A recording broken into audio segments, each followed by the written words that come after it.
All right, hello everyone. Welcome to ACRP's web series based on Not on Our Soil, a climate justice reality docu-series. Thank you all so much for joining us this afternoon, and we really look forward to watching this episode of the docu-series, as well as that exciting conversation that we're going to have a bit later.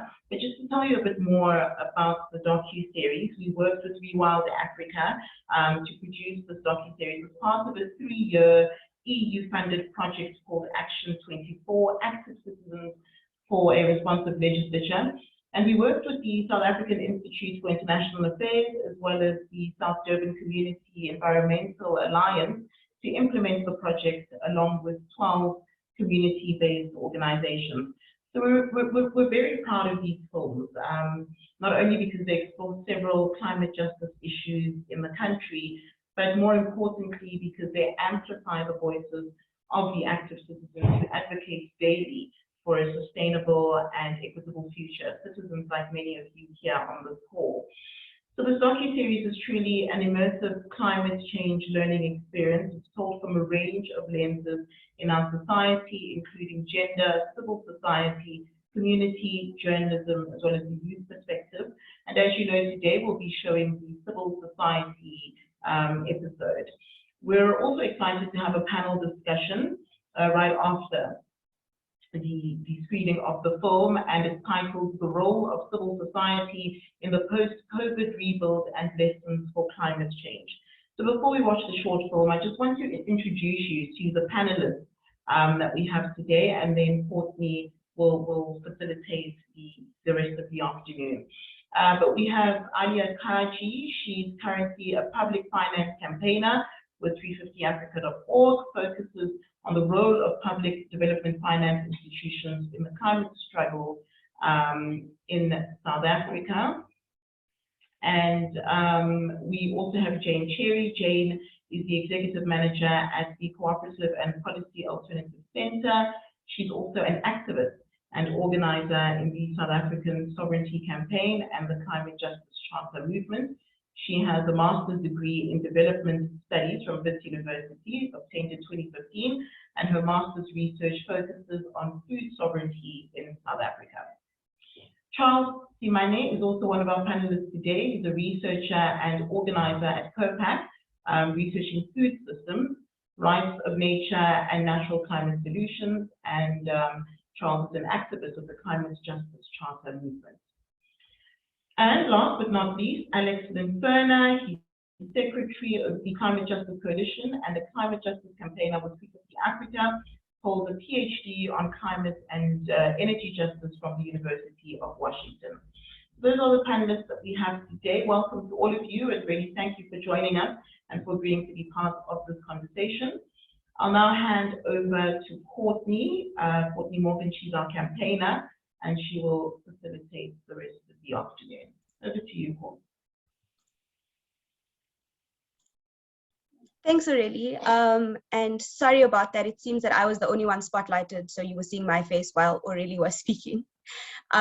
So please make sure all the speakers are actually spotlighted as well.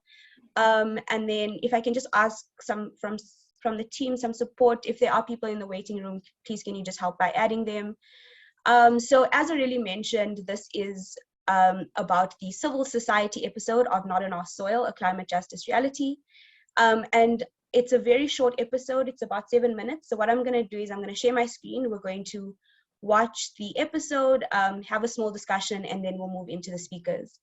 So if you do have some issues with sound or anything, please just let me know, but I think it should work.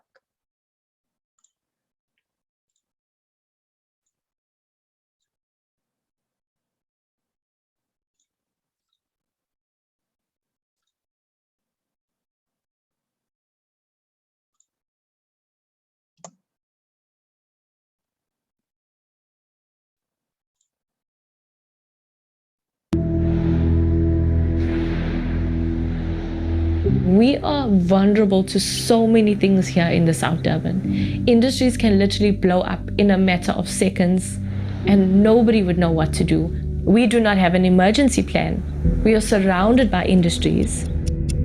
And breaking news, of course, at the South, we continue to update you on a massive explosion which rocked the Engine Oil Refinery in Durban South.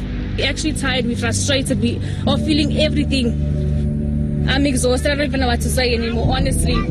Can you see the whole roof is burning? Does this really benefit our community? Does it? That's the big question. And that's what fuels us to keep fighting. Fighting the giant.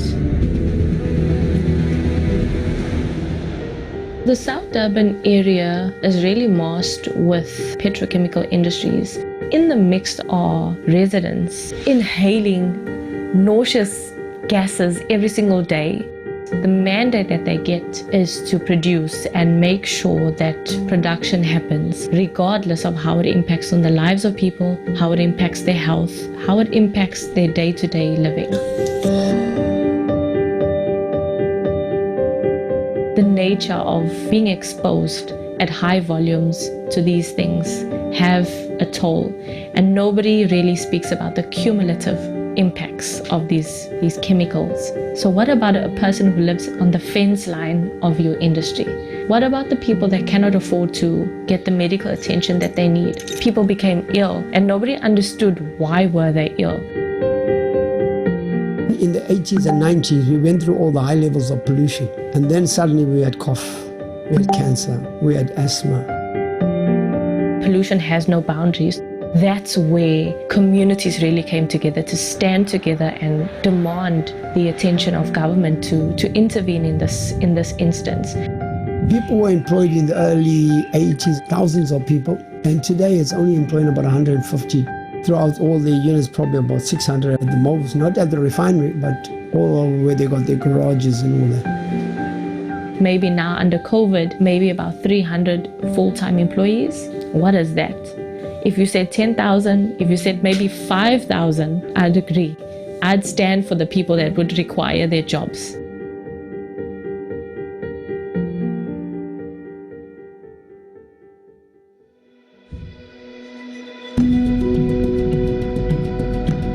Government has really been an absent force. When we complain to the city, nothing really changes. Nothing gets done unless we put it in the media. We represent a lot of livelihoods. We'll log our complaints, you'll make sure everything is followed in terms of protocol. But when we see that there's no action, we take it immediately to Parliament. We are currently working with the Department of Environmental Affairs, Fisheries and Forestry over the South Durban pollution issues. Desmond was really self-taught. He sat with documents, things he didn't understand. He did not come from an environmental management background. He was formerly employed by industry. Once he had been fired from industry, he says, well, I've learned everything about how you impact the environment. Well, now I'm going to take you on. No one knew what chemicals were being emitted until we started to get our own bucket brigade, taking our own air samples and linking them up through the high levels of cancer when we done the community surveillance. How many people were dying of cancer? How many people were affected with cancer? How many people had leukemia? How many people had asthma? And then in 2002, we got the first health studies done, and that vindicated what we were saying without facts. And then we forced the government of Mandela and them to invest more in one of the most sophisticated monitoring stations ever seen in this country. And since then, we knew the only way to deal with this ship that never sailed was to dismantle it completely, piece by piece.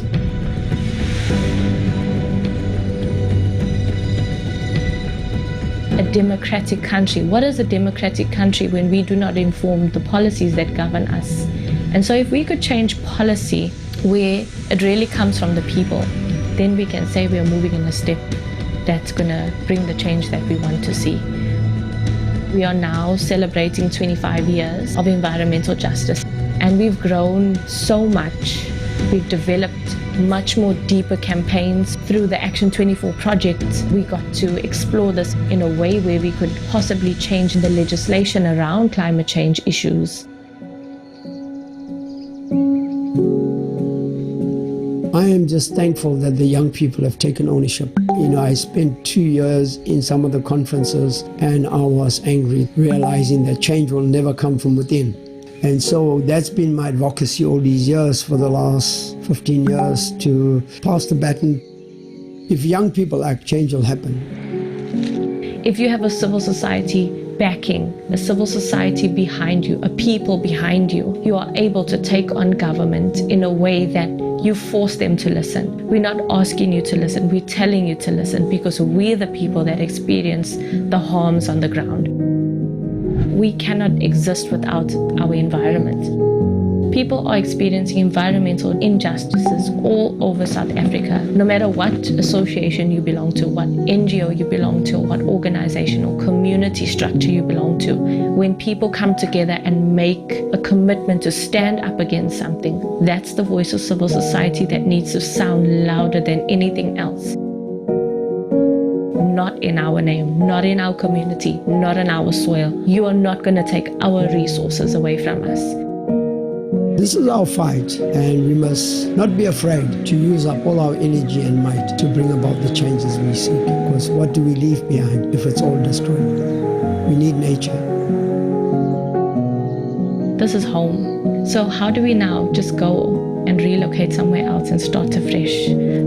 And then that would mean me turning my back on all the people that would require the help, that would require me to keep fighting for them so that they see justice. I think we've all been strategically placed in our lives to perform a certain function, and I can't turn my back against a passion that I've developed. I've been given that opportunity to be the voice for those people that are voiceless.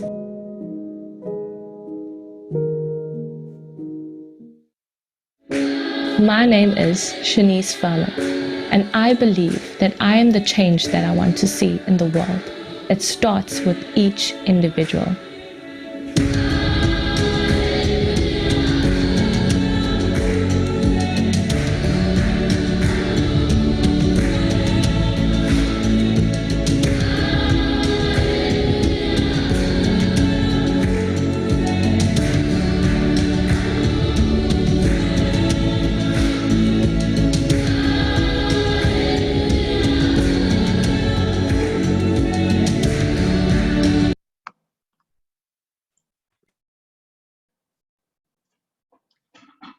Hi, everybody.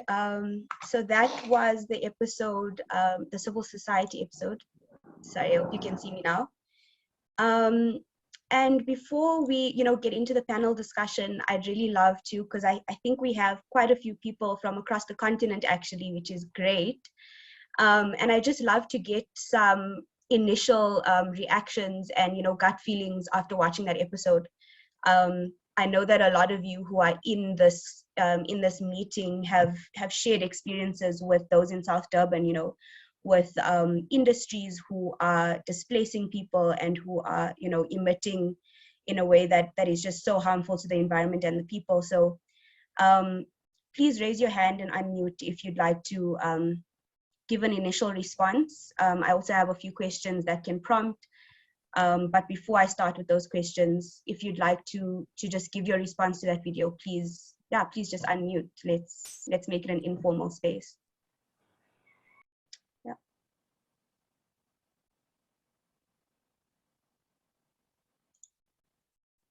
Thanks. Yeah, and you can also share comments in the chat if you'd like. I see Marcus is already sharing. Take this matter of air pollution and other environment to the Constitutional Court. I think that's a great idea. Would anyone else like to? May I quote me? Sure, yes, please, Marcus, please go ahead. Yeah, thank you very much. I'm very delighted to be here. And it's a very powerful clip. And I really feel that we should take this matter to the Constitution. In fact, the Children's Resource Center is considering doing that, because what is happening is this state, it's a failed state actually. It can't do anything, it's not functioning. In fact, we are considering taking this matter to the Constitutional Court, the environmental destruction, and it's actually genocide on our children. For example, in Port Elizabeth, Gqeberha, right now, children are going without water. We've got a big presence in Port Elizabeth, which is now Gqeberha. For several weeks now, in fact, for the last 3 days, there's no water in certain areas. Yeah? And I think that we should really take this matter to the constitution. Yeah, thank you very much.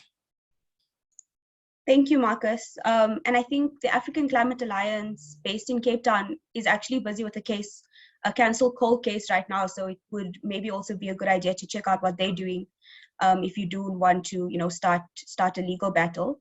I'm just going to hand over to Zoomji. Mark, please unmute and speak.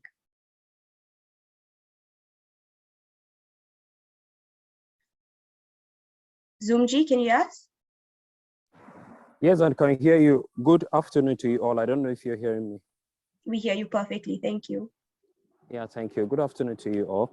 And thank you for all you continue to do. And we highly appreciate what you're doing. I think the clip from that video there, it shows a whole lot of things there that the issue is, the crisis is real. That's just what I will say. And there are a whole lot of issues at stake that as individuals, I think what we just need to continue doing is to keep the faith alive, and from our various environments and locations in which we find ourselves, because there are a series of issues like where I am based here, me, myself within the FCT that is in Abuja here in Nigeria. There are issues and we continue to do our best. That's just the point. At various levels, dimension, trying to push on all these things so that we see how we can help relative to our environment.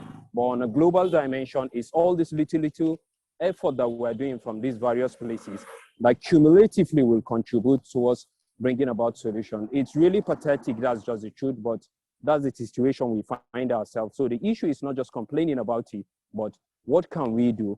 And relative to our environment, my suggestion is the effort has been ongoing. We should just continue. Thank you very much. Thank you so much. Goodness, please, you can unmute and go ahead.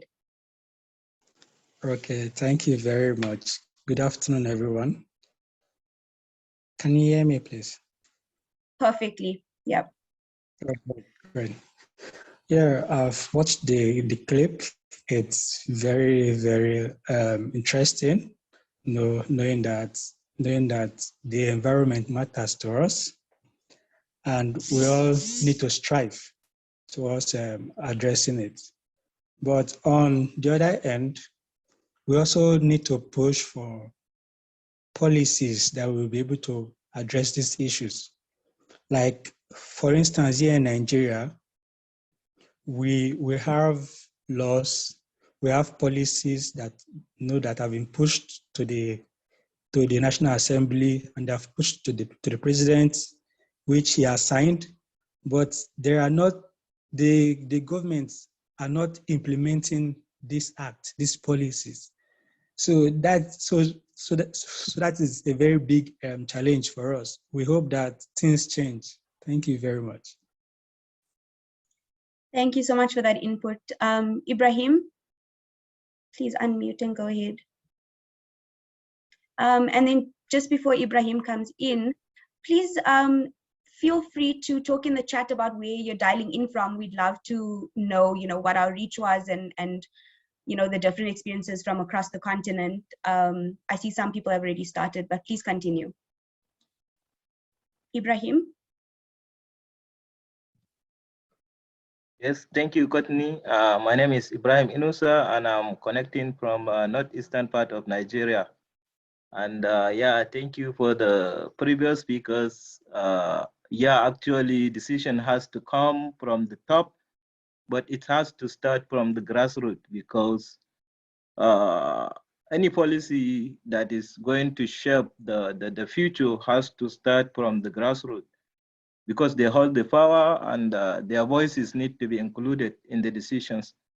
Yes, this decision has been taken to the high level, but I don't know now, as you said, Nigeria, many decisions and policies have been pushed to the presidency and the legislation, but the voices from the grassroots and from the ground level are not being included. So I think if we need a concrete and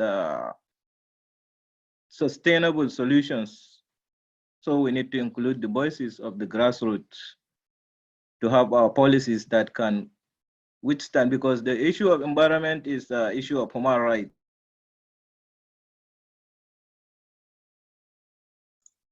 Absolutely. Thank you, Ibrahim. You cut off there. I hope that you were done. If you want, you can come back in. But I'm just going to hand over to Andrew at this point.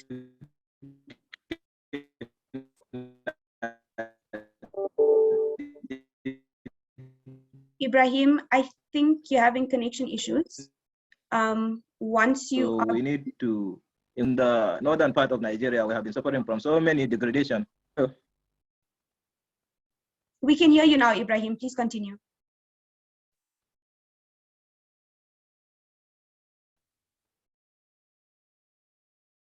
Okay, he seems to be gone. Andrew, please unmute and go ahead. Hopefully we can get Ibrahim back. Okay, can you hear me? Perfectly, yes, thank you. Yes, so I think one of the biggest challenges that we have with our governments in terms of commitment, for example, here in Zambia, we had an issue in Lower Zambezi where a large portion of land will be destroyed to mining, and that will have an impact to a lot of generations to come. But one of the biggest challenges is the governments would want to make quick money at an expense of the environment, and they don't care the impact it will have in the future, because politicians are only interested in what they can have now. So I think it's one of the perspectives that governments need to change. And I don't know, here we are lucky we had the ministry created for the environment, so that makes it easy for us to push for policies, but the politicians are very reluctant to bring in solutions that are long-lasting. Thank you. Thank you, Andrew. Also, when you do unmute, please feel free to turn on your cameras. That way we can see, we can see you as well, but only if you're comfortable and if data allows. Charles, would you like to tell us how you felt about the video? Thank you very much, Courtney. It was a very powerful video, one which shows the extent of pollution in our country. We are seeing a problem. One, Section 24 is not a lived reality for many people. The right to a clean environment that is not harmful to people's health. For many people, that has not become a lived reality. And there's been a failure of sufficient legislative framework to actualize that right.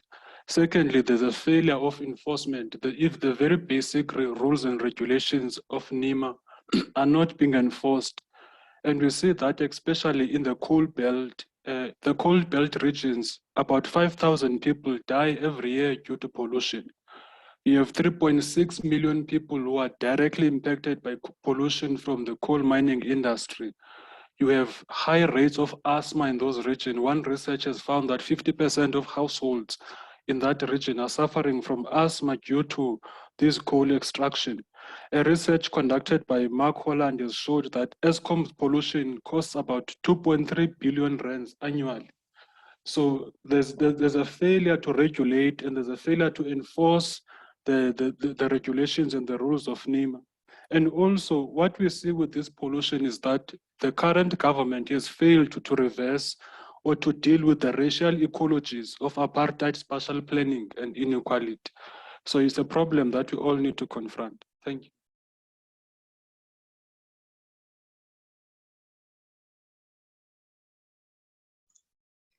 Thank you so much, Charles. I'm just looking at, someone has started a whiteboard. I'm not sure who, but Aurelie, maybe you can take care of that as host. I'm reading some of the comments, and it's really amazing. We have really, really amazing participants in the meeting, and we'd love to hear from some of you. Those of you, who work on policy negotiation, or who are defending the rights of children, or talking about solidarity with activists. If you do have any insights into the video, even if you just want to share some of your experiences being a civil society activist, please feel free. Samuel, please can you unmute and tell us about your thoughts about the video. Can you hear me? Good morning.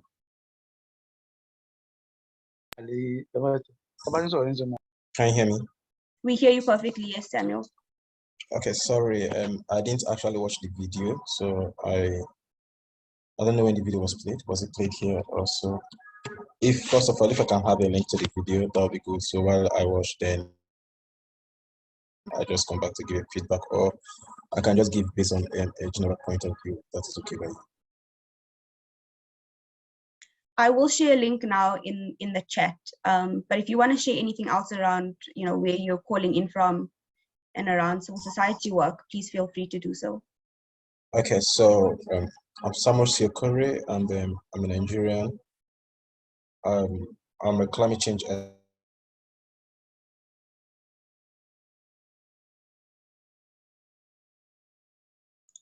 Okay, Samuel seems to be having some Expert connection issues. that is based in Nigeria, climate change mitigation, adaptation, and resilience. More, can you hear me? Yeah, we can hear you better now. Yeah, you just froze for a bit, but please continue. Oh, sorry about that. So over the years, we've engaged with stakeholders and policymakers, and as well people in grassroots who are more vulnerable to climate change crisis on mitigation and adaptation processes in tackling climate change issues. So for Nigeria, I feel climate change is real and it's obvious. However, the bill that has been signed into law as an act for climate change mitigation and just transition process is yet to be implemented.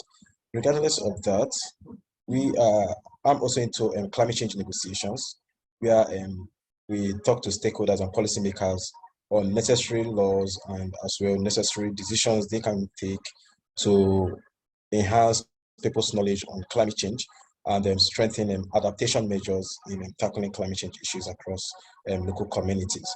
And then one of those actions we've taken is on Wednesday this week, we organized a training for CSOs and stakeholders.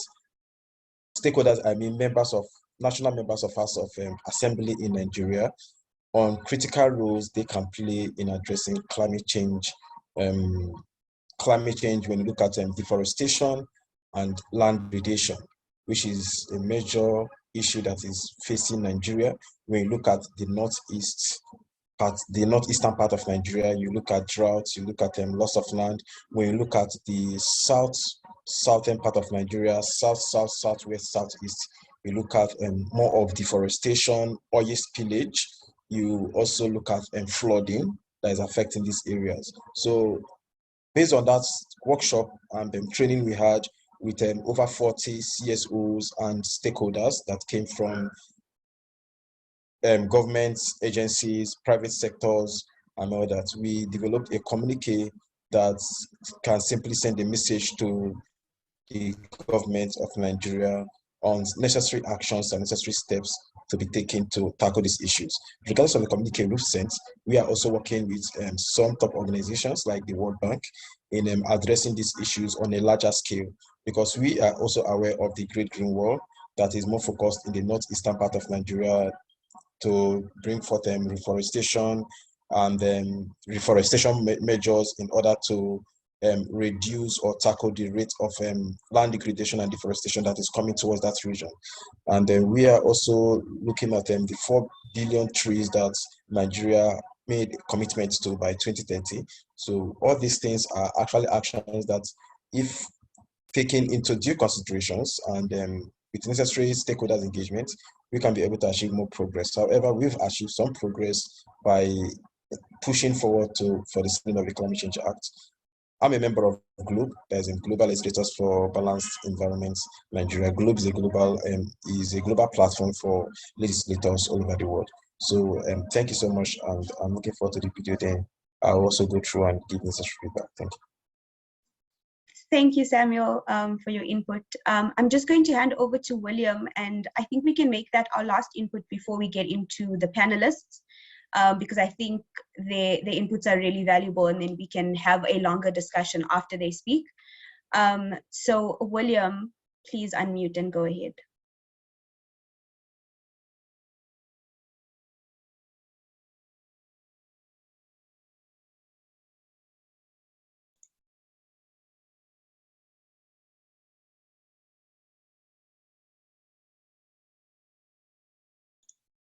William, we can see you, but if you unmute.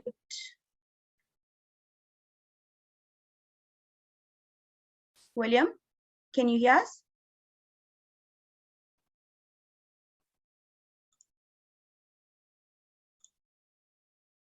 Okay, maybe we can come back to William.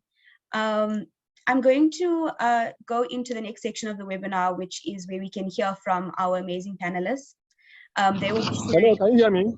Yes, we can hear you now, William. Please go ahead. Okay, thank you very much. The issue of climate change in Africa is a serious challenge because it's a threat to 1,000 years of African existence. So what we are doing right now is we know that agriculture is the solution to climate change drama. And we are actually focusing on the grassroots, promoting agriculture at that stage, because we believe that the rural community throughout the whole world is the viability, is this instrument where you can build the nation. So there is an innovation we came out with. An innovation is called dry card.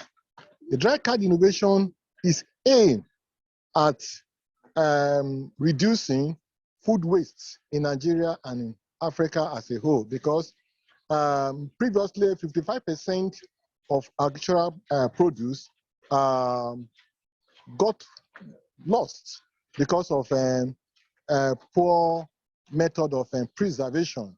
We don't have a preservation means or method of preserving our food. So the dry card is an inexpensive device developed to determine if our dry food is dried enough to prevent mold growth during storage. So with this innovation, we were able to we partner with USAID and UC Devs USA to develop. We'll be able to, the farmers and value chain key players in agriculture will be able to determine if the food they are storing is well dried or not. This is one of the ideas we come up with, because if you go throughout the whole country, you discover that majority of our problem is how do we store these foods? We see food waste all over the nation and everywhere. So how do we address this problem? And this is a great threat to the climate. And this is exactly what we are trying to solve the problem of food waste. So with this dry card, the farmers, the value chain players in agriculture will be able to determine how to store their agri-produce for a long period of time without being afraid, because mold will not grow. If the air around the product is less than 65% relative humidity, mold will not grow. So this card can determine that this product you want to dry, so you are drying, is dried enough for you to store. And if that product is dried enough, you can store it for 2 to 3 years, nothing happens to it. Reason why we have challenges in some of our storage product is because it's not well dried. If that product is well dried, you can be stored for a long time. So this is actually what we came up with, and we are focusing on addressing climate change. So I believe that if we collaborate together, we come up together, we can build up a structure to be able to mitigate climate change in Africa. Mind you, we are the last generation that can be able to take a drastic step to end climate, to end climate change in Africa. Future generation will hold us responsible if you fail in this responsibility. So this is something, it's a clear call that every one of us, we should come together, and we should not let this webinar stop alone.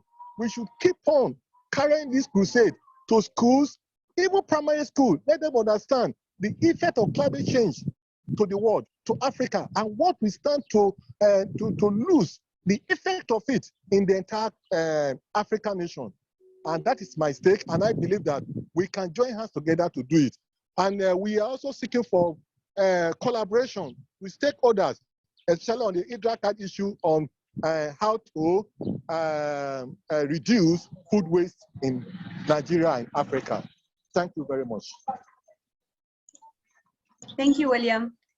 Thank you, everyone who shared their insights. I have shared the link to the video that we showed. If you did come in late or if you were in the waiting room, I apologize. But please, I will send it again now because I think a lot of people have joined since we started speaking. And then, yeah, please send us your thoughts on the videos. But for now, let's go into our amazing panelists. So I'm going to start with Comrade Alia. Please, can you, share your input with us? And thank you again for being here.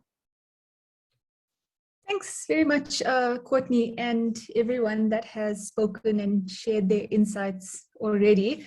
I wanted to speak, or was excited to speak in this forum as well, because I have been working in climate, I would say almost 10 years now, but the work that me and some comrades who are on this call were able to do during COVID, in a way, had nothing to do with climate change at the time.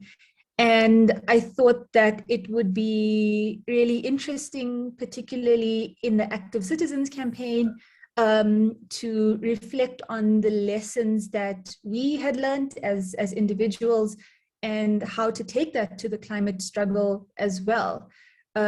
Because I think there really were some valuable lessons, not only in mobilizing, but also in relief, social relief, but also in intersectionality, which is sometimes difficult to pinpoint, but something that we often speak about in our struggles. And so the work that we did was under the banner of what we called a pop-up volunteering effort, or what others called a pop-up volunteering effort.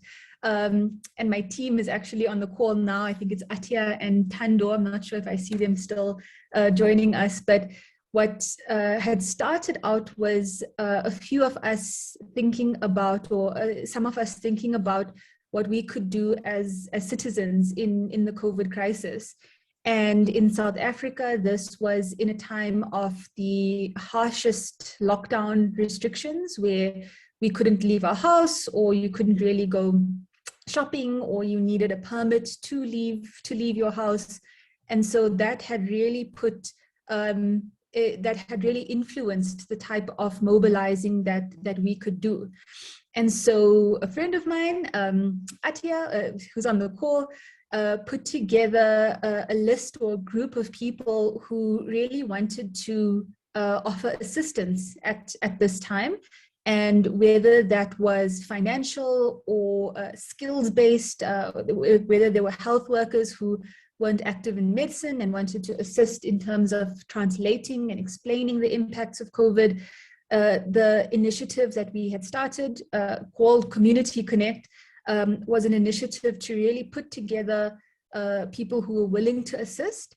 And what we learned was that by bringing people together who were active and who wanted to help, we could quickly establish what types of skills we had and what we could do as a collective. And so what we started to see in the early weeks of lockdown as well was not just that the health impacts of COVID were quite bad, but also the socioeconomic impacts in terms of people not being able to work, people not being able to access livelihood. And so things like food security became a very big growing concern next to the health impacts.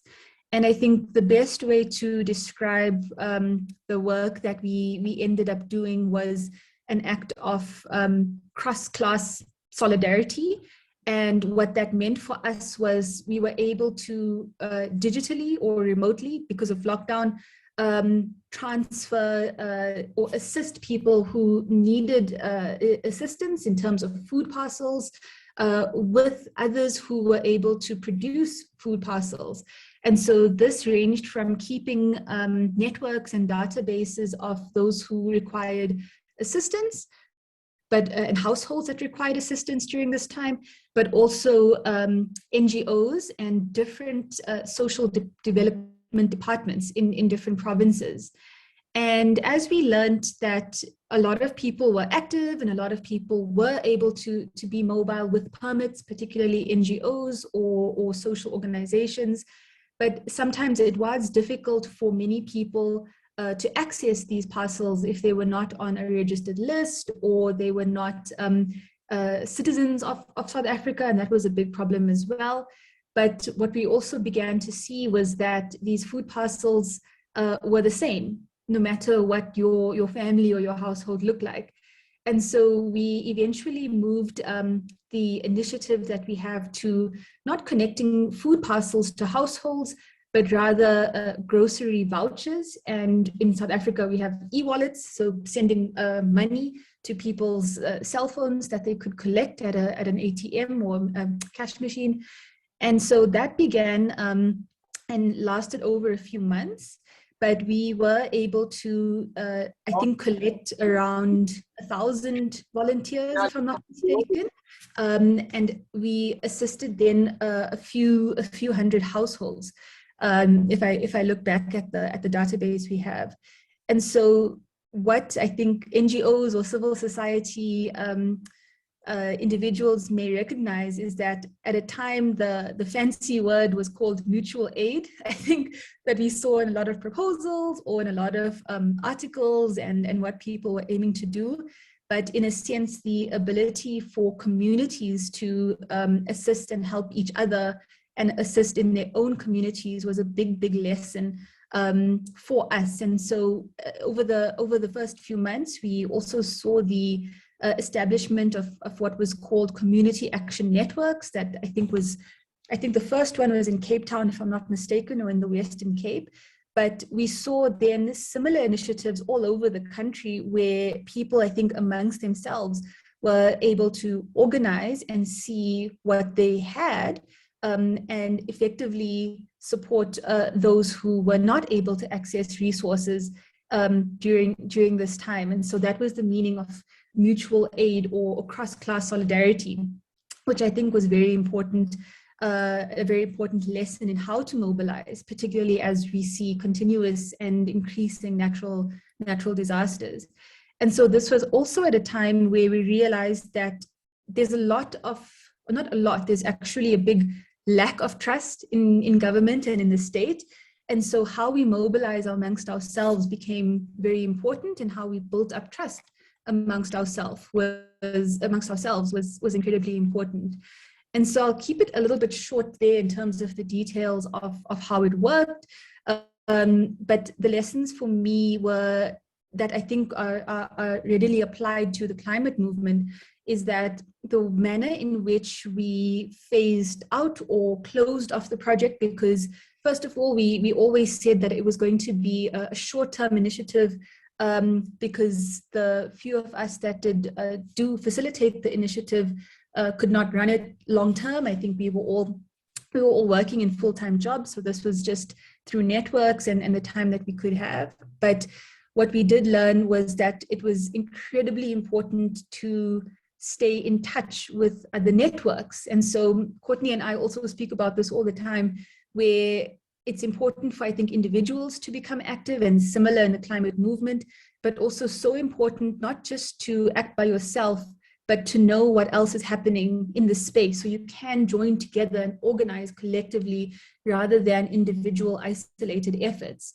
And so once we were able to connect with other networks, and a big one at the time was the C19 Coalition in South Africa, that really shaped the manner in which our initiative developed and evolved. And so when we were able to collect, the details or a database of people who were helping, people who wanted to help, and a database of households as well all over the country, when we began to close off, we began to end our initiative, this started to happen when people came back to us saying, we've actually been able to secure our jobs or get our jobs back, and we no longer require any support or financial assistance or financial relief. Or we've been able to get new jobs and no longer require financial support. And for those who may not know, in South Africa, there was also the social grant that was given to citizens. I think that fell below a certain income level, but this also was incredibly difficult for those who are not South African or who are not registered to receive this. So this really was a lesson in, I think, who becomes vulnerable at disaster times such as this, and who's able to access livelihoods at a time like this. And so by focusing as well on something that is relatable to everyone, such as food security, when we were able to close off or end some of the transfers of financial support, what we were able to do was shift our focus not to, anymore shift our focus from, I think, financial assistance or grocery vouchers, but redirect attention of all of those on our database to more policy-related initiatives and advocacy measures. And so at the time, this was really a focus away from food security, but more towards food sovereignty. So introducing people to the other initiatives that were happening in the country, where people had begun, or communities had begun, to grow their own food, and I think share seeds and skills of growing their own food to secure their own food sources. And so this, in my experience, and from what was important to me, is that I think we were able to speak to a big group of people that I think were unsure of what to do, which many are in the climate struggle as well, and redirect attention from, maybe relief measures, which are incredibly important, but to more of the systemic issues, like how do we all become food secure, and how can we make social security and relief systemic?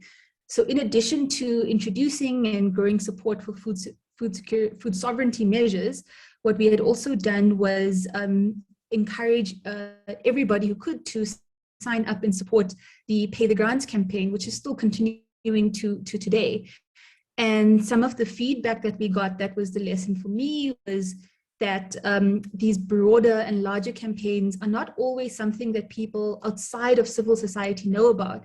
I think we all know about these campaigns and we speak about it often, and I think the political importance of these campaigns as well, but being able to grow these campaigns beyond the organizations that we might work in is incredibly important for, and like they said in the video, pollution knows no boundaries, or pollution knows no borders, neither does the climate crisis. So how do we grow our campaigns past, I think, civil society as a sector?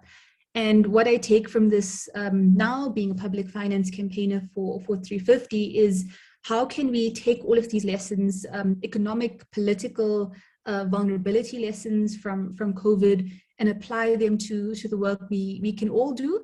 But for me, the work focusing on public finance institutions is a lot about directing financing or directing support directly into communities or directly into smaller organizations, that shows the accountability of the state and shows that the responsibility of the state is to protect human rights. And it shouldn't be up to private sector or private companies for the most part, but we all should be calling on our governments. I'm speaking from a South African perspective, but in the region as well, for not just increased ambition in the climate struggle, but increased responsibility for protecting human rights, which then becomes the climate struggle as well.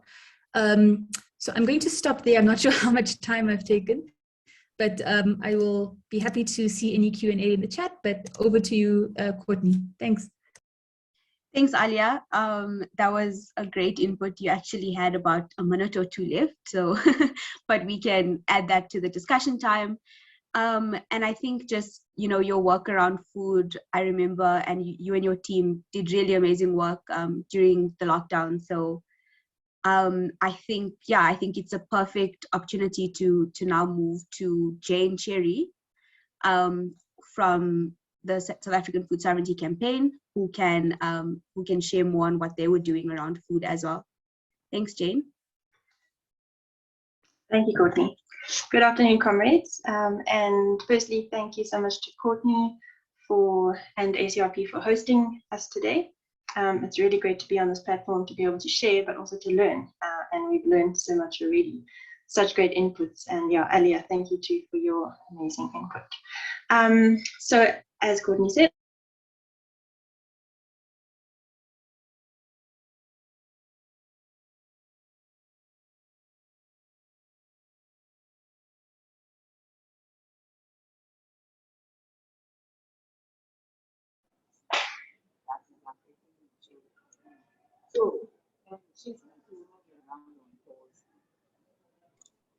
Jane, I think we have lost sound on your side. Can you still hear us?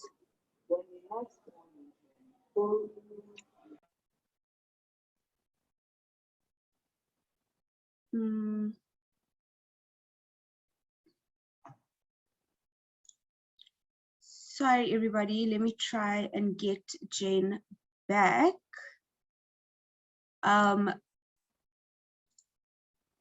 Perhaps we should move on to Alex, and then Jane and Charles, who are from the same organization, can come in after that.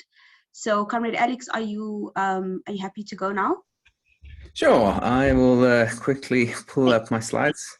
Hello, everybody. It's really nice to be here with you, and it was really good to see that great video. I do have some slides which I'm going to try and share, like Courtney did. Hopefully it won't bust up my Zoom. So just give me a second while I set that up, sorry. Do I have the ability to share screen? Yes, I do. Great. So, hi everybody. My name is Alex Lindferner, and yeah, I'm a campaigner with 350 Africa and also serve as secretary for the Climate Justice Coalition, which is a South African-based coalition of trade unions, of community-based organizations, nonprofit organizations, who are working together on building a transformative climate justice movement. And I was asked to talk today a little bit about our work around a just recovery from COVID-19 here in South Africa. And we kind of, as a coalition, took in a sense, some of our lead from the likes of Arundhati Roy, who talked about how the pandemic was really an opportunity for us to maybe rethink some of our ways of being in the world and some of our systems. So I really have this quote kind of as an opening one for our work on a just recovery. I'll just read it out because it's quite beautiful. Whatever it is, coronavirus has made the mighty kneel and brought the world to a halt like nothing else could. Our minds are still racing back and forth, longing for a return to normality, trying to stitch our future to our past and refusing to acknowledge the rupture, that the rupture exists. And in the midst of this terrible despair, it offers us a chance to rethink the doomsday machine we have built for ourselves. Nothing could be worse than a return to normality. Historically, pandemics have forced humans to break with the past and imagine their world anew. This one is no different. It is a portal, a gateway between one world and the next. So we kind of took that as an opportunity as a coalition, as 350, to think about how do we use this moment of pandemic to rethink the systems, the structures that are driving both the ecological, the social, and the health crisis that we are facing. And so we came together and we developed a report called No Going Back to Normal, imagining what a just recovery would be like to the impacts of the COVID pandemic. And of course, those impacts were both health impacts, but they were also pretty devastating economic impacts, as I think Alia has highlighted to a certain extent, in terms of the disruptions it made to people's lives, to the economy. And so we were thinking about how, if we're going to build back from these impacts, would we build back something better and more just? And so the Institute for Economic Justice worked with us as the coalition and as 350 to develop this report. And it was written by Sonia Palazze and also Kaylee I think I'm misremembering her surname now, but Oosthuizen. And they're really great feminist economists who wrote this report. And if you want to, we also use that report as the opportunity to launch our podcast, Just Us and the Climate. And so our first episode was this, speaking to them about what it means to, you know, rebuild a different type of economy in the wake of COVID. And in the South African context, we were very much thinking about, you know, the fact that our economic systems are highly extractive, both our economic and our political systems, which prioritize profit over people and often threaten the well-being of the majority in favor of extreme luxury for the few. And I think that's particularly true here in South Africa, because we are, you know, both one of the most, if not the most, unequal societies, as well as one of the most polluting. And I think that's grounded very much in the fact that we have an extremely extractive economy that, you know, extracts wealth from the planet and from people in very rapacious ways quite often. And so we were thinking, how do we think about building a different economy in its place? And the sort of 6 pillars that came out of that report, which I'll just go over briefly because I don't have a huge amount of time, but was 1, to reclaim and rebuild public services to promote public affluence. And I think this was very much going in the face of, in South Africa and in many places where there was sort of an austerity logic that was taking hold. And, you know, there was kind of a starvation of needed investments in things like public transport, public housing, even public energy services. And so this was about pushing back against that and realizing the need that if we're going to build an economy that works for the many, then we need to put in place public services. And, you know, public services like transport, public transport are a vital element of, you know, both tackling the climate crisis, but also building healthier communities. And I think we saw in COVID that some cities were pretty good about reclaiming space for bicycles, but also reclaiming space for public transport. And that, of course, was tricky when we were in the middle of the pandemic and we were scared about being together in public spaces. But I think it did give us an opportunity to think about how do we build that transport in a way that works for and serves everybody. The second element that came through was complementing the green economy with the purple economy. It's for those who may be not familiar with the terminology around a purple economy. The purple economy is kind of like a feminist economy that realizes the work that women typically do in society that are often not recognized in our economic measures such as GDP. And there's a really nice metaphor that some feminist economists put forward, is that our economy is kind of like an iceberg, and the tip of the iceberg is like, you can see 1/10 of the iceberg, and then the other 9/10 are below the surface. And the GDP kind of just measures that 1/10 that sticks out. But a lot of the work that ecosystem services are doing, that women are doing in care spaces, that is being done to uphold society and our economy is invisible and below the surface. And often we will extract and destroy and not properly value the deeper elements of our economy in order to serve GDP, which undermines, you know, the well-being of the broader economy through doing that.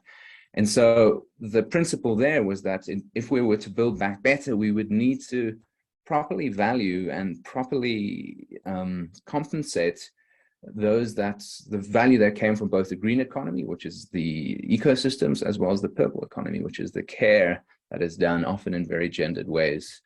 The third element was about a just transition to a low carbon energy system. And here in South Africa, the coalition was seeing that through our campaign for a green new Eskom, which is transforming the biggest carbon polluter on the continent into a force for public justice for climate justice through a just and rapid transition to renewable energy. And then another element of it was pursuing structural transformation, not structural reforms. And this was pushing back against, you know, a lot of the ways in which international financing would enforce things like structural adjustment onto countries and force them to, you know, disinvest from the public sector, to prioritize privatization and so on. And particularly in the wake of COVID, when a lot of countries were seeking debts, I think this was a big worry that it would serve to further deepen those sort of structural reforms that are pushed by international monetary organizations like the IMF and the World Bank. And related to that, the fifth one was about changing ownership structures through the economy to reconfigure power relations.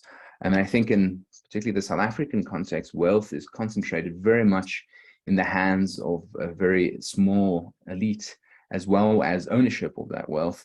And so a big part of the push is about how do we ensure that we have more equitable ownership and power throughout the economy so that we can build something back that is more equitable. And then the sixth one was really important too, which was about building a new internationalism. And I think particularly as COVID was hitting, we saw a lot of, narrow nationalistic rhetoric coming from the United States, from Brazil, from India, often tinged with xenophobia, with religious bigotry and sectarianism. And so for us, it was about building a new internationalism that saw our connections. And I think particularly as a climate justice movement, as earlier said, the climate has no borders. And so neither should our movement as well. So that was a big part of the Just Recovery vision that we had. And so there's a nice report online at justrecovery.co.za where you can dive into that in more detail. One of the other things that we did, partly because here in South Africa, we were stuck in our homes and couldn't really speak to each other or see each other, was we launched a Just Recovery art competition where we had people reimagining what a Just Recovery looked like. And this is one of my favorites that came out of the Just Recovery art competition. But you can see all the other entries on justrecovery.co.za. I mean, it was really a beautiful way for people to begin to think like, how would we rebuild back better and how would we create a society that worked for us? And I like this picture because it has that beautiful public transport. It has lovely public housing and dense urban vision of us living together that prioritizes, people over cars and multimodal transport, as well as clean energy. So that was quite a lovely picture for us. But I'm at about 10 minutes, so I'm going to leave it there. And thank you for having us. And if you want to check out some of that work, there's the Climate Justice Coalition, there's 350 Africa, there's the Institute for Economic Justice, or you're welcome to reach out to. And here's some of our coalition friends who came together recently for the first time since the pandemic hit. So we did a lot of our organizing online, and earlier this year we got to meet in person for the first time, which was really nice. So thanks everybody, and I will stop sharing. Thank you so much, Alex. And I think that was also really important work.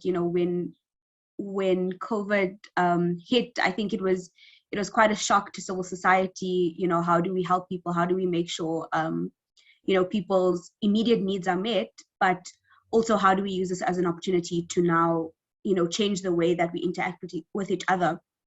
And I think that's also the point of the webinar, is to try and understand this very long-term intensive movement of climate justice. How can we take lessons from, for example, some of the very short-term movements that happened during COVID? So thank you so much, Alex and Alia, for those inputs. I believe that Jane is back.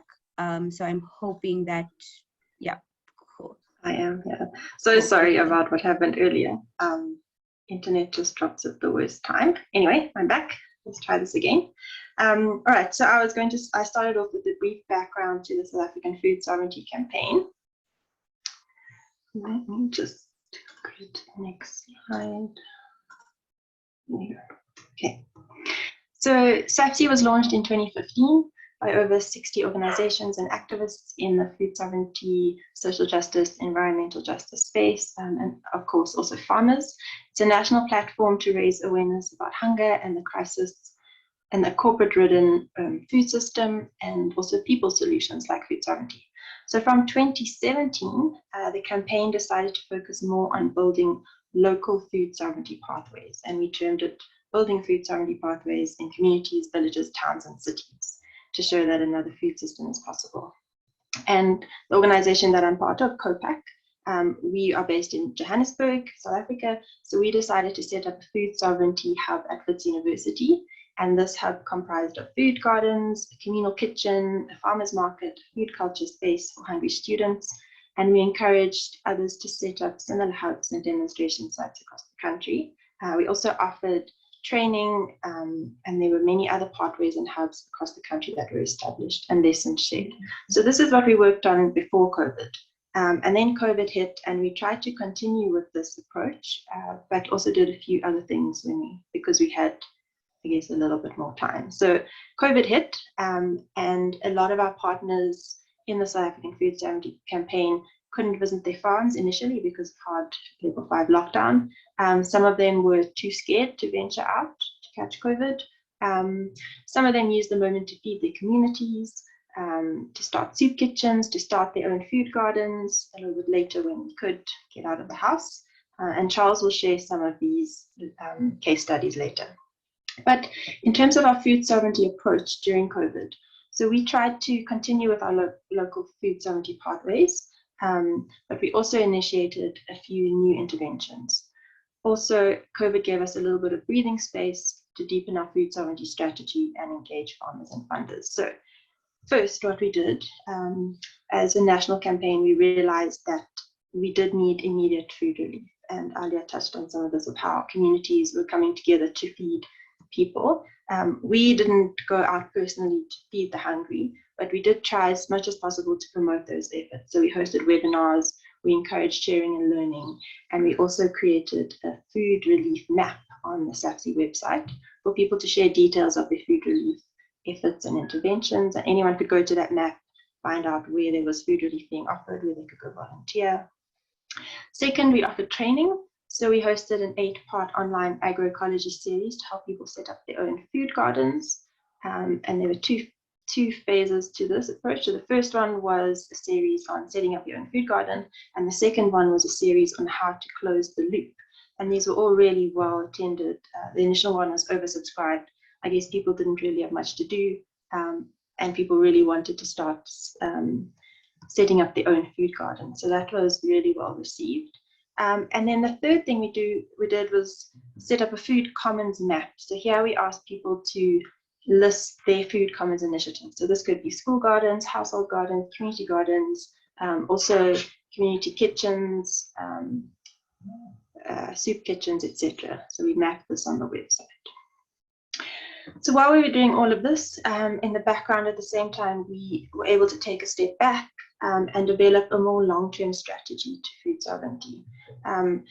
We realized that there's going to be more shocks like COVID, there's going to be climate shocks, and we needed a localized food system that can handle these shocks. And it was very clear that the current food system was very broken. COVID pushed so many more people into poverty and hunger, and also climate shocks will do the same.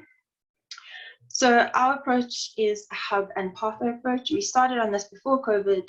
During COVID, we had a bit more time to think. So we set up a national food crisis forum where we discussed a little bit about our strategies. We also invited the Solidarity Fund at that point to come to one of our meetings where we presented this wonderful long-term plan. They unfortunately weren't interested in long-term plans at the time, and you can kind of understand there was a lot of desperation at the time. But this is what we presented. So we had a 3-phase approach in mind, which starts with supporting and profiling our existing food sovereignty sites across the country, and Charles will share some more about these. But ultimately, our aim is to set up 1,000 food sovereignty hubs. And here's a slide just with some of the elements of what a food sovereignty hub can have: a communal kitchen, demonstration sites, where we're demonstrating agroecology, zero waste, and you can read a bit more there. But basically, based on our research and our calculations, we realized that if each of these 1,000 hubs supports 1,000 farmers, each farmer will support on average 10 people. So some are household farmers, some are bigger farmers. But these 1,000 hubs can support 10 million people, and we thought this was quite a good number. There are, before COVID, there were 14 million hungry people in South Africa. So this is supporting a lot of people. And this is food sovereignty. This is about bypassing the corporate food system and creating our own people's alternatives.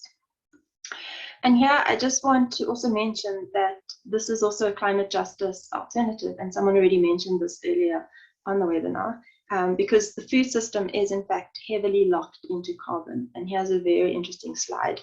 The industrial food system creates 1/3 of all human-caused greenhouse gas emissions. And this is a figure that was recently published in a fact sheet by BioWatch. So at this point, I just want to quickly add a little bit about the Climate Justice Charter movement and the Climate Justice Charter, which was also co-founded by the South African Food Sovereignty Campaign.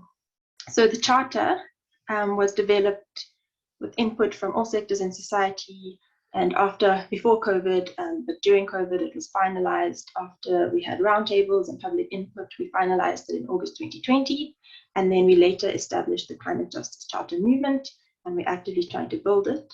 But the charter lists, as part of it, one of the parts is 14 systemic alternatives, and I can share the link to the charter in the chat afterwards.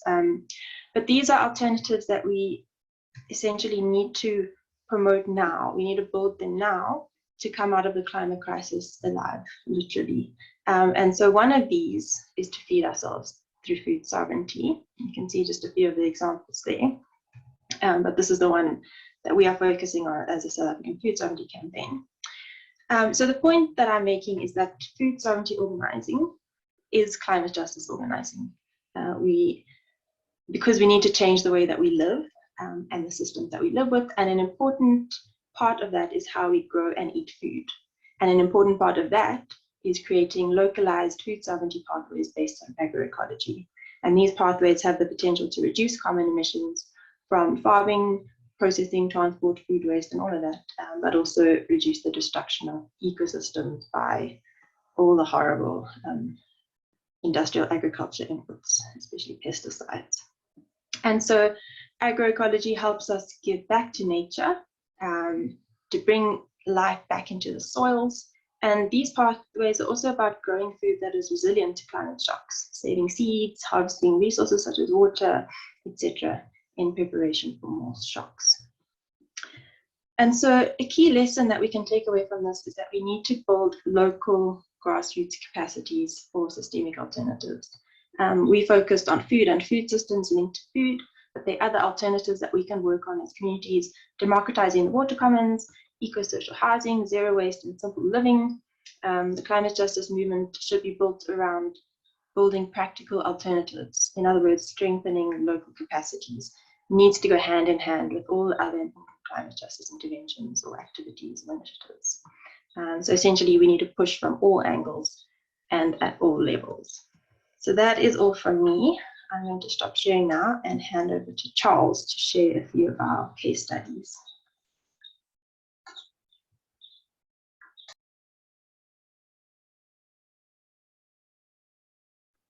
Thank you so much, Jane. Good afternoon to everyone. Hoping it's afternoon to where you are. The COVID-19 pandemic made it obvious that our food system is broken, as Jane has said.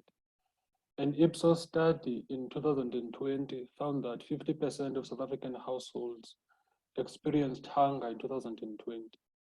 Meanwhile, our agricultural industry was making record-breaking exports of around 10.2 billion rands. So at the time where 50% of the households in the population were facing hunger, our agriculture sector was making record-breaking exports of 10.2 billion because it's an export-oriented agricultural system that uses 60% of our water. Meanwhile, the majority of South Africans remain poor. And the first thing we saw under lockdown, which was very disappointing, was the reaction of the state, and that the state started criminalizing the informal traders sector. Now, this impacted on poor households very much because 70% of people in poor households actually source their food from the informal sector.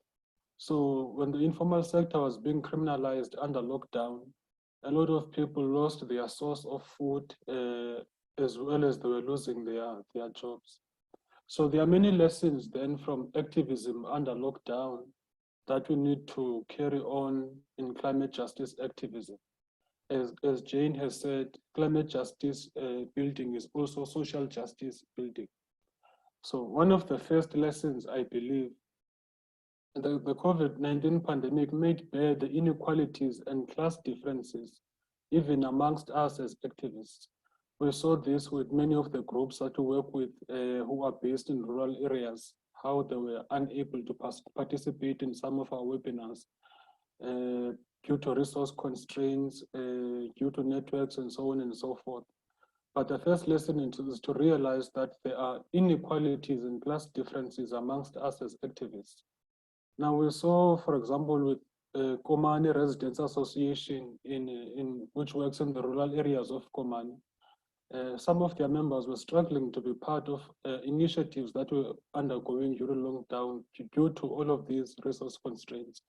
But be that as it may, they were still able to organize and get their people together in pursuing their food sovereignty pathways. The second lesson is the need to go beyond single issue activism to realize the intersectionality of overlapping and interdependent factors of race, class, and gender. We saw this with Abanebongo, people with disabilities, a group that was started by rural women in Ngamaku. They were working with rural women who are with families that have disabilities. So they began by setting up by setting up food kitchens from produce that they had grown in their backyard gardens. And then when they had support, they were able to establish even larger soup kitchens. But they were not just dealing with rural communities, they were focusing more on communities with people with disabilities. So it shows that we have to go beyond single issue activism and realize all of these intersectionalities, all of these overlapping as well as interdependent factors. Another lesson to take from activism under lockdown is that our activism has to be grounded. And we saw under lockdown grounded youth activism. We saw young people standing up in communities, starting food kitchens as an immediate relief to the problem. But we saw young people starting community food gardens as a long-term approach. We saw this with Amandla Collective in Nelson Mandela Bay. We saw this with the Elsis River Food Gardens set up by young people in the Cape Flats, a very violent area in South Africa.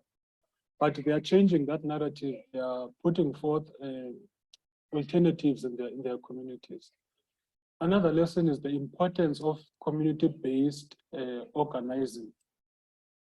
All of these initiatives that comrades have been speaking about are based in communities, and climate justice activism has to be located in communities. It has to be grounded where the people are. And we saw quite wonderful organizing even during the lockdown by the West Coast Food Sovereignty and Solidarity Forum, a community-based food sovereignty movement based in Louisville in the Western Cape. And they did some amazing work because they also went beyond soup kitchens by establishing community gardens, by establishing gardens in schools, as well as working on making sure that they establish backyard gardens.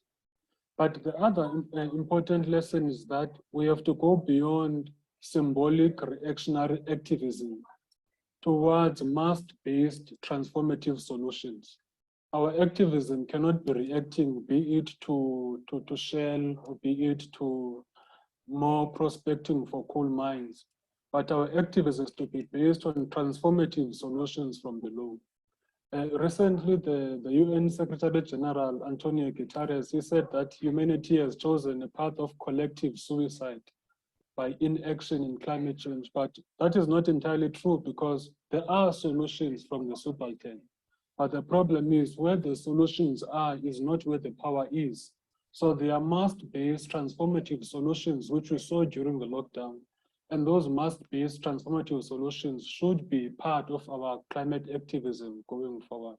Activism by nature is fluid, responding to different forms of expression, exclusion, and marginalization.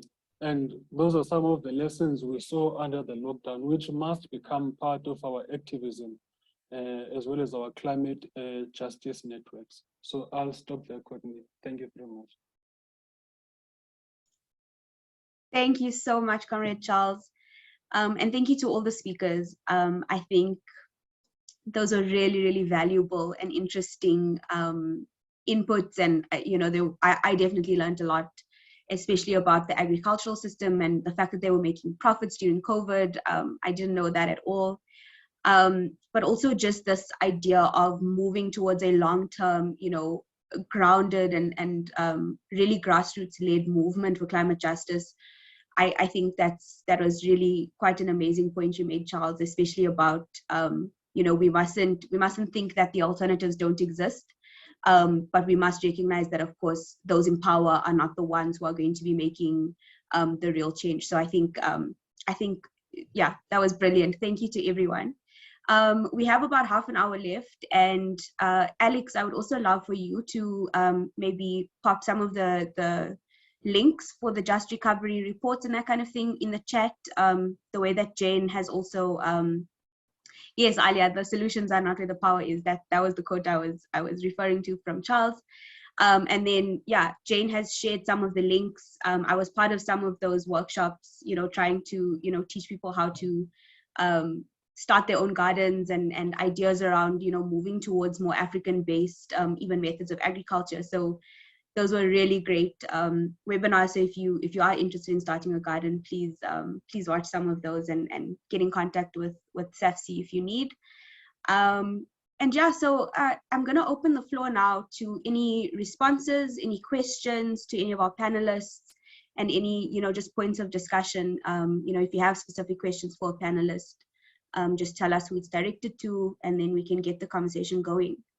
Also, if there's something that you wanted to share from earlier, yeah, please feel free to do so. Please also switch on your camera if you can, because otherwise it's just my face or my camera that's on. So yeah, please, I'm not seeing any hands. Oh, there we go. Andrew, please share. Okay, I was just trying to switch on my camera. I should say it was a great meeting. My hope is that we have such meetings most of the time so that we keep on reminding each other and encouraging each other, because the fight for the environment is a fight that we have to put our resources, our time, and our ideas together. It's not something that can be won by an individual.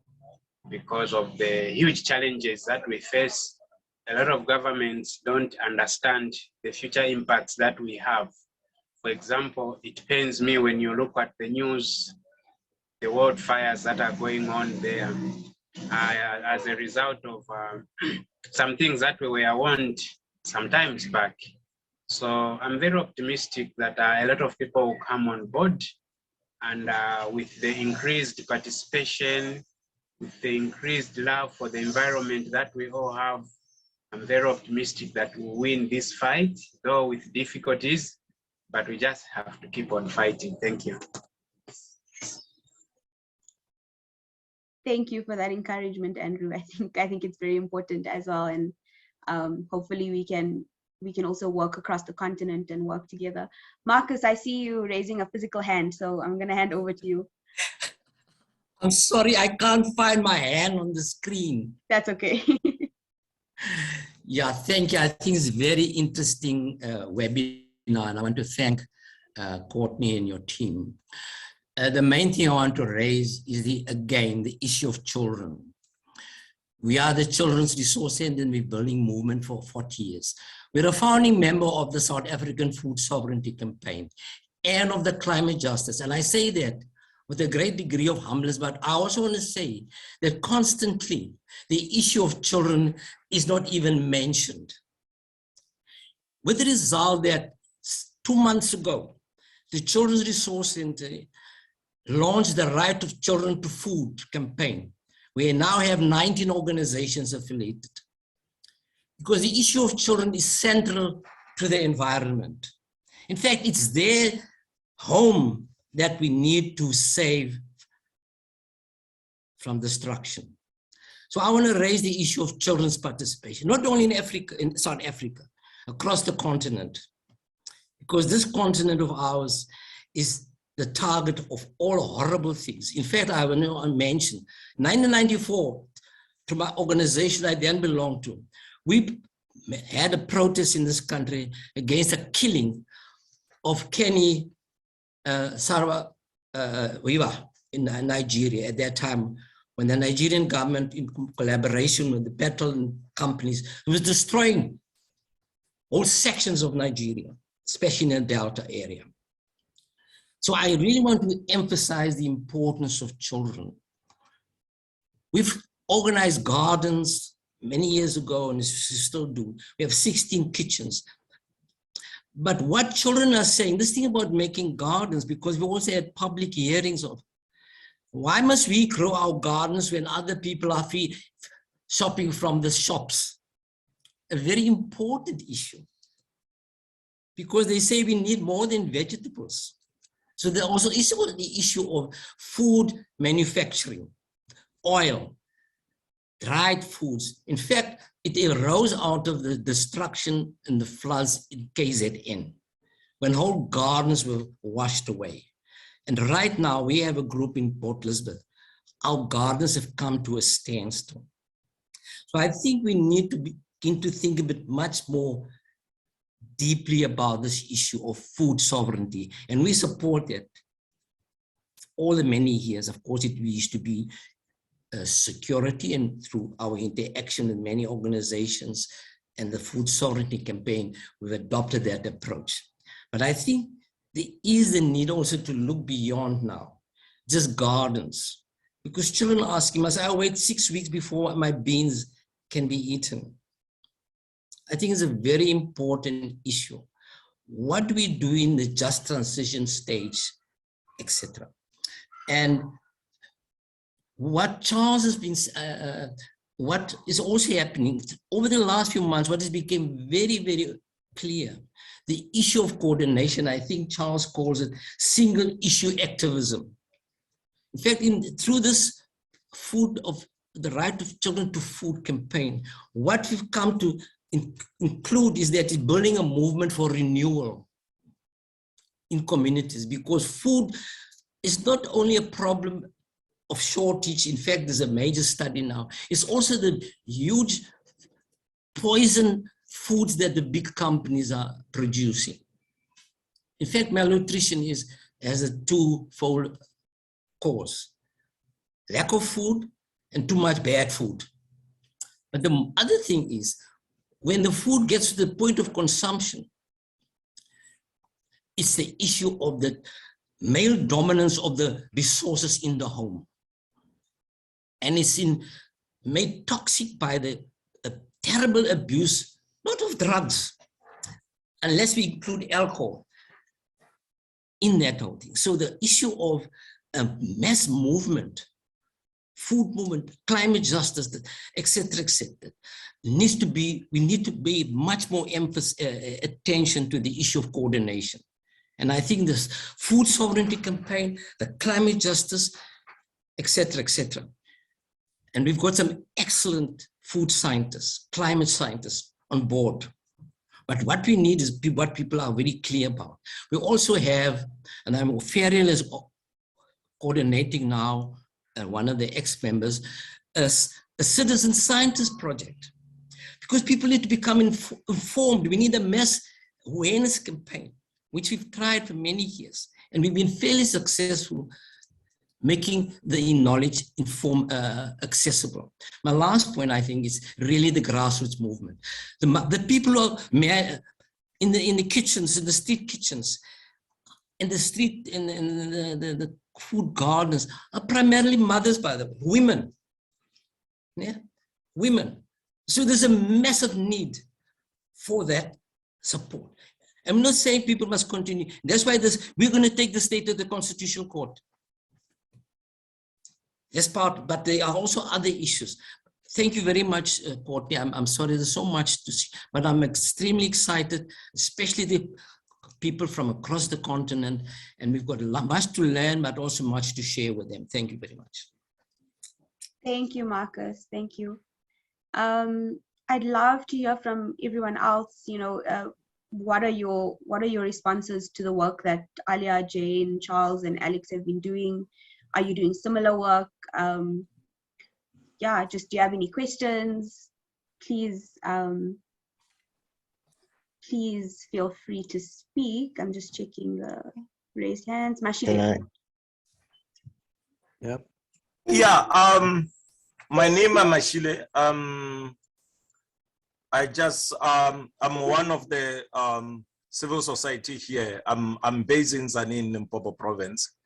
So I think I've got something. I raised on the chart to say many useful civil society organizations since COVID have gone down. That means have closed doors. And some are really struggling. So we as CBOs in rural areas were more affected by this issue. And one of the great things which I want to come to Charles' issue is that I think we are really fragmented. I mean, like enough, the climate change and food sovereignty is doing something good. I mean, Alex is doing something good, but it's in silos. I mean, my friend in South Durban is doing very, very well, but he's sometimes alone. So long time ago, we were having what we call South African NGO coalition. And what's happened is that it was a coalition for all NGOs and CBOs in the country so that we can have a direct voice to the president or to the government. For example, I'm a member of SANEF. When SANEF needs the president respond. President meets SANEF members and discuss issues. But we, as civil society, since the disappearance of Sangogo or South African NGO coalition, we are fragmented. I mean, Ketni, I'm coming from, I got that opportunity to be Sakharov fellows and a human rights defender. I met a EU desk for South Africa in Brussels. They asked me to say, how can they help us? Because our space is shrinking. Our space is really not, I mean, government is trying to push. I've seen someone send me to say there is a NPO bill. So what's happened is that now we need to come together. I think I'm looking Jane, I'm looking all the network, all the movement, I'm looking Alex to come together to say, how can we respond to this? To have a solution be heard by those who have the power. So we are missing the point. We are doing things in silos and we don't challenge the bigger structural issue. So one of the things is that all in climate change, all in environmental matters, all in food security, you know, NGO have done well. I mean, look, Gift of the Givers, they're doing magic, they're doing well. They're more international too. But the question is that we don't appreciate those kind, how they manage to win, how they do this. So one of the things is that we lost. Look, during the time of NGO coalition, all CBOs was having a certificate so that if they join, if the funder want to fund that organization or that CBO, he have to produce NP certificate and also to say is a member of civil society in South Africa, is a member of NGO coalition. We were doing well, and each province was having something like that. I had, when I hear the issue of Treveka on the water issue, really, I become in pain because why? Is our problem, we are not engaging. We're working in silos and not engaging, and mostly is that where the money is or where the money is. Look, we got a National Development Agency in South Africa. What is the money is doing for? Because we don't see the value. Well, I mean, that NGO is done by us. So the money must be for the civil society movement or the networks. So the lotteries, what's the role of the lotteries? Where the money of lottery, who is benefiting from the lotteries money? So that money is supposed to be supporting NGOs and the networks and also some big NGOs in South Africa. So we are not really challenging those things. So okay, as part of Sakharov Fellows, they encourage me to say when the European Union is coming to South Africa, they're going to invite me to come. But the question I need, not only me, but all of us, so that we can sit with them on the table to say, help us to strengthen the civil society engagement in South Africa. That is what we need. Not only in South Africa, but towards the rest of Africa, if that is the case. So my input is that I invite you all. I wrote that email I wrote to you, Katni. So that's the issue. So I need us to really come together. I mean, really revive some sort. I heard that Sangogo is still alive. Few people have hijacked, and mostly the politicians. It's the politicians who hijacked that thing. I hear that, I mean, STU said there is about 7,000 NGOs which have been investigated by the Special Investigating Unit. So mostly they were getting money from lotteries. We're thinking that is those people. So what's happened is that I think let's come together to say our hands are clean. We need government so that when we are coordinated, when we call Minister Mantashe Alex, he will listen. When we call President, he will come to us. So that is what I'm saying to you, that really we need to come together. Thank you. Thank you for that input, Mashile. I think you're raising a very important point around unity and around breaking down the barriers of our movement. I think at sometimes the climate justice movement, sometimes we are our own enemies. With our very very small differences, we tend to make them bigger and build these barriers where we are already being divided by government and by corporations. To stand together would really be key for the movement. So thank you, Mashile, for bringing that point forward.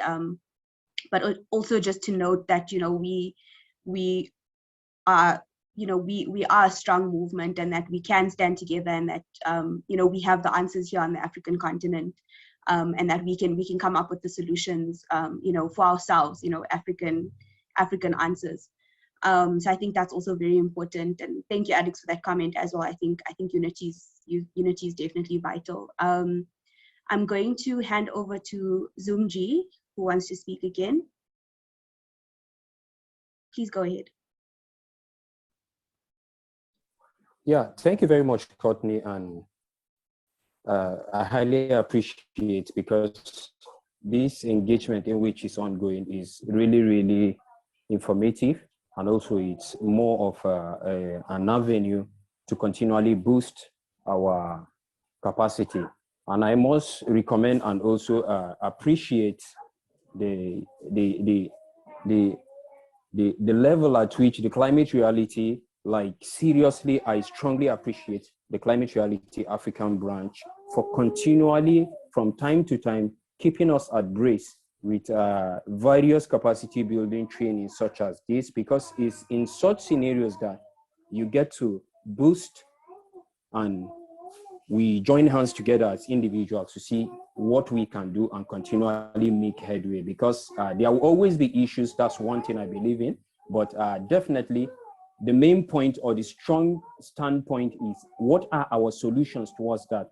And just as how the last speaker just spoke, please, he spoke about a serious issue that I think is not just only relative to South Africa, yeah, but I think it's an issue that I will just let me just say as a form of suggestion, suggest to the African Climate Reality branch, that is our own African branch here, to see how can we centralize a whole lot of activities or engagements that are being undertaken by several NGOs individually. Yes, the point is we must commend the activity or the outcomes that most individuals are imputing towards ensuring the climate crisis is being tackled through various efforts at local, at collaborative level that at some point are just minimal, but on a much more larger scale, what we need is to see more of a centralized system where we'll be able to have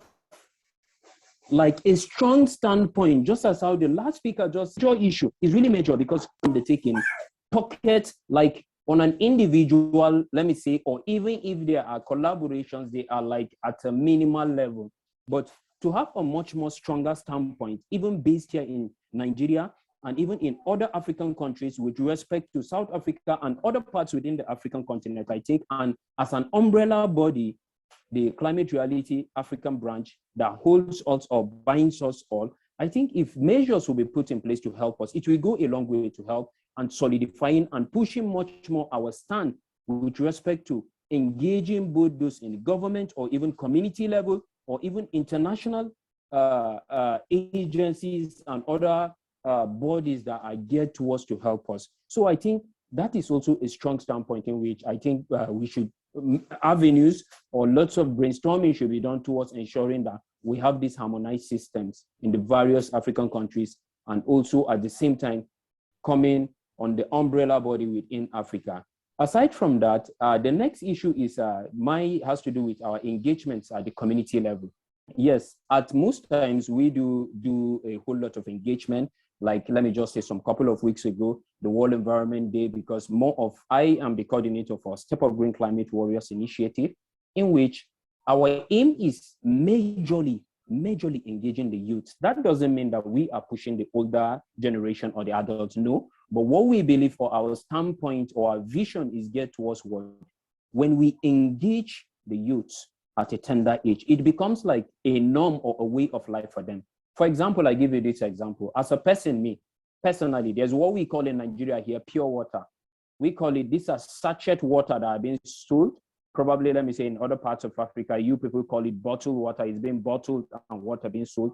But here we have where this water is being packed in smaller quantity, and we call it pure water. It's being sold here. Let me say, compared to the dollar, in how many cents will I say? Because it's more of like they sell it 20 naira. That is in the naira.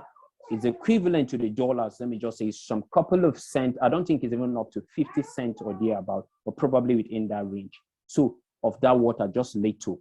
So it has become for me, because of my engagement and other capacity building training for a long, quite period of time. When I take those waters, when you move within the streets in Nigeria here, particularly I am based in Abuja, that is the state capital. When you move, you see after they've taken this water, the point is they just throw it along the way, along the roadside. So, but it has become like part of me because of capacity building and a whole lot of training and engagement. When I take this water, I ensure I throw it at the next closest bin, dustbin. You trash it there. Or if I don't see it, my bag always is with me. I will package it. I will just turn it, put it by the side of my bag. At some point, some of my either colleagues, they do laugh at me. They say, why will you just take it? Is it not just for you after you've taken the water? Just throw it on the street. No, I don't believe in that. Even within my environment, like where I live, in my quarters where I live, like I've been able to practically engage, because at some point, all these things that we are saying, or at some point, a whole lot of all this engagement and community capacity building that we engage, the aim is to ensure we practically implement those things. And we have a whole lot of issue, let me say, particularly in Nigeria when it comes to this implementation issue.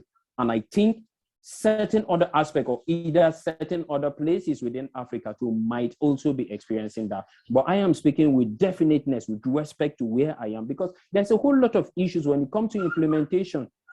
That is where the standpoint is. And so my own take is, at some point, I think we should be able to, like, having undertaken this capacity building training, having gotten engagement with several, let me say, probably individuals or structures or dimensions, we should be able to, like, ensure that at the local level, directly to the grassroots, we engage in activities and engagements that are geared towards what? Encouraging and bringing about this change. Because at some point we mustn't sit. Let me just say my experience with respect to what I see where I am is, you continue to hope and wait that it must come from the top. No, at some point, are you getting me? Some of them that at some point we try to engage, they don't even care. The issue is that at some point, some of them don't even care about the climate crisis. They don't even see it as something for them to see. They don't care. Yes, because I know a good number of some of these officials, government officials that we've gotten, at some point, let me tell you, they just treat it with like, no, they don't even see the need.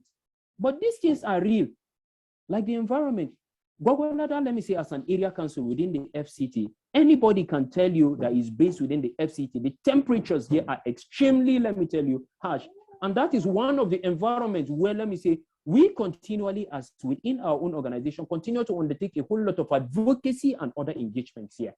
And we engage what? We engage more of the high schools, those in the kindergarten, the primary schools here, as we call them, and also even the university here within Abuja, like the University of Abuja. We've had a good number of engagements with the Department of Geography and a whole lot of, because why?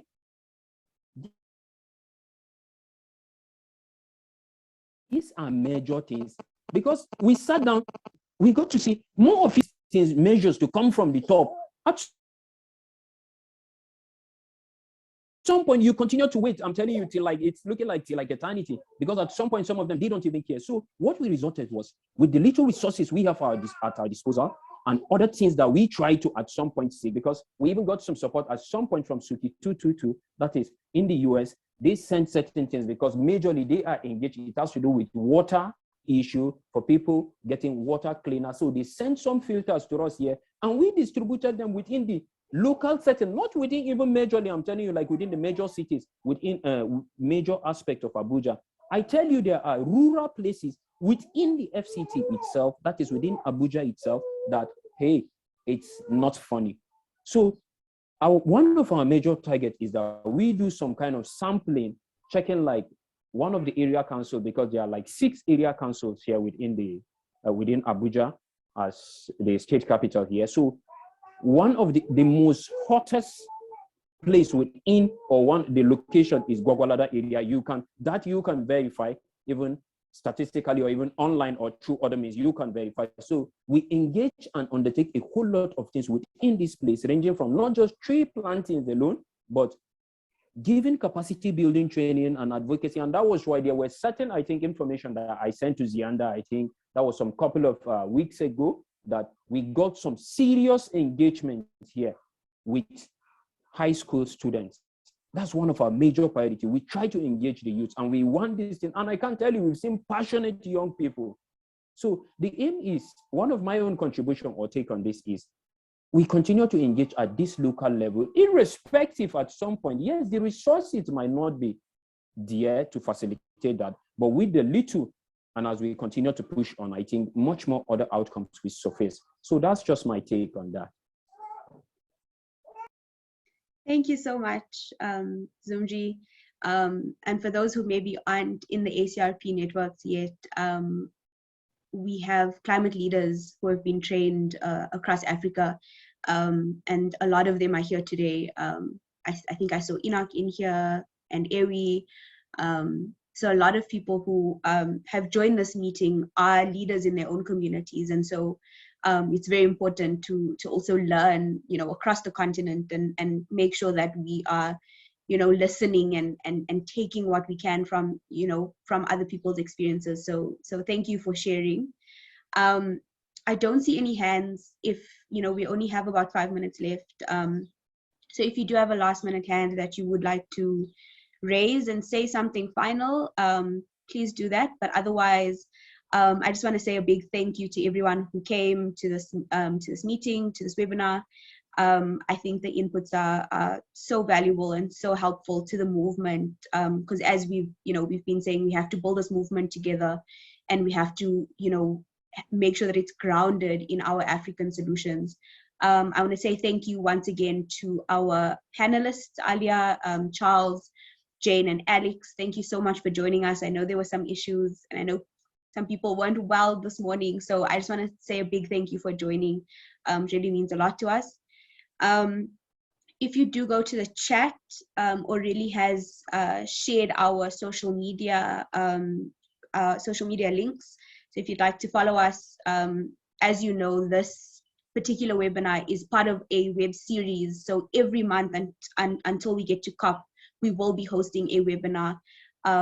Last month we did youth, this month was civil society, And the next webinar is fast approaching, and it's a really exciting one for me. It's going to be the gender episode, because in South Africa we will be celebrating Women's Month.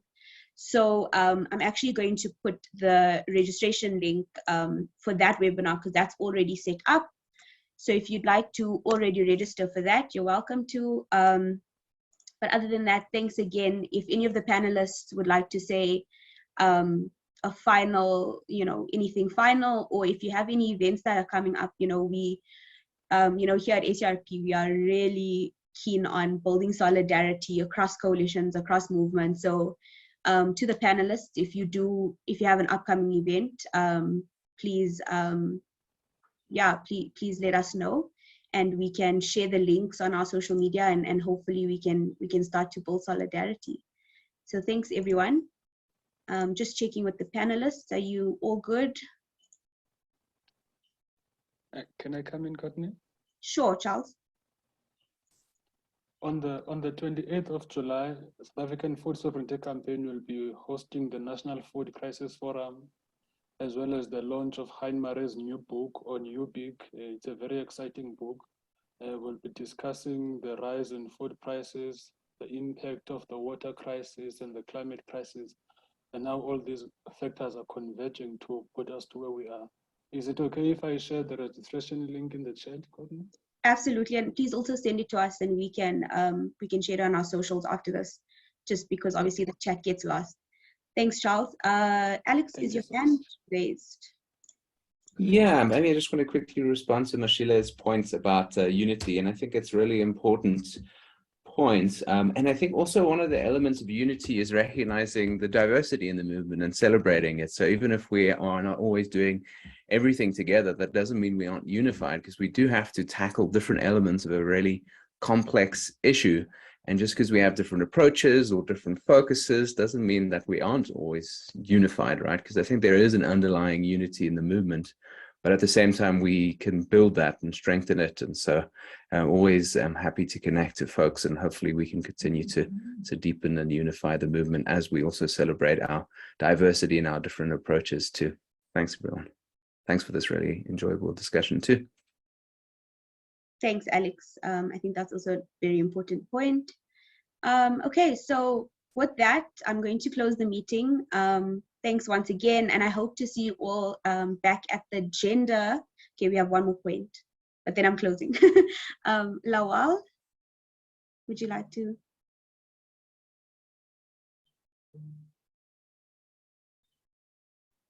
Okay, it seems Lawal cannot hear us. So I'm going to close the meeting, and hopefully we can pick up the conversation in the next webinar. So yeah, 8th of August, 1 p.m. to 3 p.m. South African time, we will be hosting the gender episode. So thanks everyone, and yeah, have a good weekend everyone. Thank you.